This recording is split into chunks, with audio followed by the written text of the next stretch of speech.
யஷுக்குட்டிக்கு ஒரு 1 மந்த்தாவே நாங்களே தான் வந்து அவள குளிப்பாட்டுறோம்.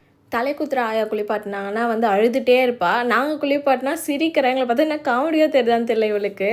முன்னெல்லாம் நார்மல் மசாஜ் ஆயில் இருக்கும்ல, அத தான் வந்து மசாஜ் பண்ணி ஊற வச்சுட்டு குளிப்பாட்டுவோம். இப்போலாம் வந்து நான் நெறைய பேர் பார்த்தேன் ஆல்மண்ட் ஆயில் யூஸ் பண்றாங்க. லிட்டில் ரிச்சுவல்ஸ் பிராண்ட்லேருந்து நான் வாங்கியிருந்தேன். ஸ்வீட் ஆல்மண்ட் ஆயில் இது. நல்லா வந்து ஸ்கின்ன ரொம்ப சாஃப்ட்டா வச்சிருக்கும் இது பேபிக்கு. அந்த மாரி என் முடிலாம் பார்த்தீங்கன்னா ரொம்ப ரஃப்பா தான் இருக்கும் சின்ன வயசுலேருந்தே. பாப்பாக்கு நான் வந்து லிட்டில் ரிச்சுவல்ஸ் பிராண்ட்லேருந்தே வந்து ஷாம்பு ப்ளஸ் கண்டிஷனரும் சேர்த்து வாங்கியிருந்தேன். இது வந்து ஃபுல்லா பார்த்தீங்கன்னா நேச்சுரல் தான்.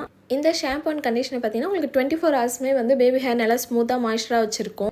இப்போ ஒரு சர்க்கஸ் காட்டினா பாருங்க, இதே மாதிரி தான் அவள் பண்ணிகிட்ருக்கா. அதே மாதிரி அந்த பிராண்டில் வந்து வெட் வைப்ஸ் வாங்கியிருந்தோம். நார்மல் வெட் வைப்ஸை வந்து இது நல்லாவே திக்காக இருந்துச்சு. நல்லா கிளாத்து காட்டன் கிளாத் போட்டு நல்லா அதை வெட் பண்ணி துடைக்கிற மாதிரியே ஒரு ஃபீல் இருந்துச்சு. இது பார்த்தீங்கன்னா 72 வைப்ஸ் இருந்தது. அவ்வளோதான் மேடம், ரெடி ஆகிட்டாங்க. ஹேர் பாருங்கள் எவ்வளோ ஸ்மூத் அண்ட் சாஃப்ட் டெக்ஸ்சராக இருக்குது. இந்த ப்ராடக்ட்டோட லிங்க் வேணுன்றா கீழே கமெண்ட் பண்ணுங்கள், நான் லிங்க் சென்ட் பண்ணுறேன். Thank you, by.